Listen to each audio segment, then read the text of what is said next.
એક ઘટના બની હતી જેમાં આરોપી પકડાયા છે. કોણ આરોપી છે, શું એમાં સામે આવી છે?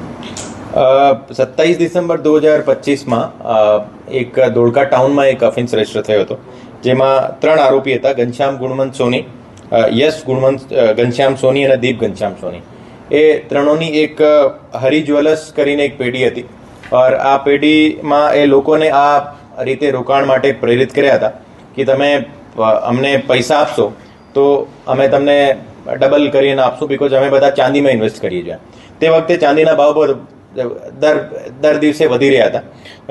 તે વખતે લોકો એની લુભાણમાં આવીને એના વિક્ટિમ બન્યા હતા. લગભગ 34 લોકોથી એ લોકો 10 કરોડ અને 60 લાખ જેટલી રકમ ટોટલ 34 લોકો સાથે ફ્રોડ કરી હતી. ઓર આ રકમ ક્યાં ઇન્વેસ્ટ કરી છે આ અત્યારે તપાસનો વિષય છે. આ તપાસની સેન્સિટિવિટીને લઈને તપાસ જે છે આ ધોળકા ટાઉનથી એલસીબીમાં ટ્રાન્સફર કરવામાં આવી છે. ઓર એલસીબી દ્વારા 2 આરોપીઓને અત્યારે પકડવામાં આવ્યા છે. ઓર આ પકડ્યા પછી એની જીપીઆઈડીની સ્પેશિયલ કોર્ટમાં એમને રજૂ કરવામાં આવ્યા. ઓર એને 5 દિવસની રિમાન્ડ મળી છે. અને રિમાન્ડ મળ્યા પછી અત્યારે અમારો જે તપાસનો મુખ્ય વિષય છે કે જે 10 કરોડ અને 60 લાખ રૂપિયા છે એ લોકો ક્યાં ઇન્વેસ્ટ કર્યા હતા, એને સાથે સાથે બીજો કોઈ એને સાથે કોઈ ઇન્વોલ્વ છે કે નથી, આ તમામની તપાસ અત્યારે ચાલુ છે.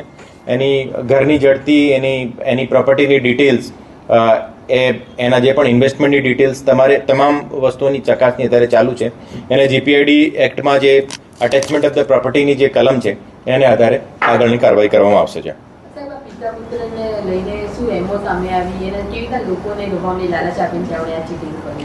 એ લોકોથી તમામ જગ્યા જે લોકોને આ રીતે લાલચ આપતા હતા કે ટોટલ તમે અત્યારે જો અમને પૈસા આપશો તો લગભગ મિનિમમ 20 થી 30% તમને રિટર્ન મળવાનું છે, બિકોઝ જે રીતે ચાંદીના ભાવ વધી રહ્યા છે.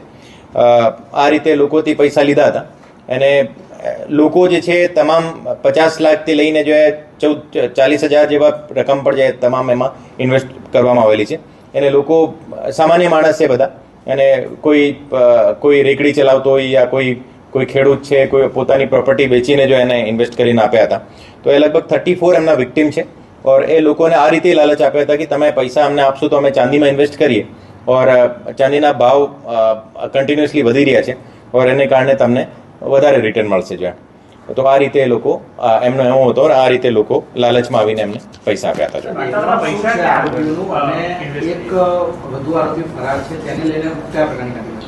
એ જે આરોપી જે છે, આરોપીની હરી જ્વેલર્સ નામની એક ધોળકા ટાઉનમાં એક એની પેઢી હતી, જ્વેલર શોપ છે, ઓર વર્ષોથી ત્યાં છે.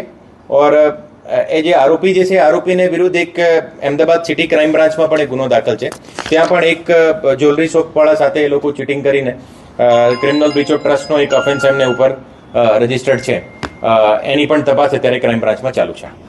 આટલા બધા પૈસા ક્યાં કરી લોકોએ રોકાણ કર્યા કે કઈ રીતનું ચીટિંગ કર્યું? કારણ કે જે સમયે ચાંદીના ભાવ વધ્યા હતા તે સમયે લોકો સાથે આ રોકાણ કરાવ્યું, તેમાં લોકોના પૈસા ડૂબી ગયા છે. શું હકીકત સામે આવી? ખરેખર એ લોકો જે છે, મતલબ તે વખતે પોતાની પાસે જે પણ એમની સેવિંગ હતી આ પછી પ્રોપર્ટીનું વેચાણ કરીને એ લોકો પૈસા એમને આપ્યા હતા. ઓર એ લોકોને આ રીતે કીધું હતું કે હું આ બધો ઇન્વેસ્ટમેન્ટ તમે ચાંદીમાં કરશું.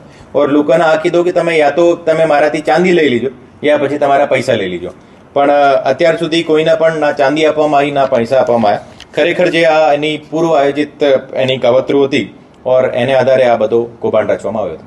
ખાસ તો લોકોને એમને ટાર્ગેટ કર્યા, પણ કેવી રીતના સોશિયલ મીડિયાથી કે એના દુકાનમાં આવતા એ કસ્ટમરો કેવી રીતના નાના માણસોથી બધા લોકોને? એ તમામ લોકો જે રીતે હું આપને કીધું કે જે આરોપી પણ ધોળકાના છે અને જે વિક્ટિમ છે વિક્ટિમ પણ ધોળકાના છે, તો એકબીજાને બધા ઓળખતા હોય. ઓર એના નાનો એ બધા ગ્રાહક પણ હતા. એમના નાની ખરીદી એનાથી કરતા હતા. ઓર એને આધારે એનો આપસમાં એમનો રિલેશન હતો, એકબીજાને ઓળખતા હતા. ઓર તે આધારે એ લોકો પૈસા આપ્યા હતા. ઓર પછી આ રીતે એના સાથે કૌભાંડ થયું છે. Thank you.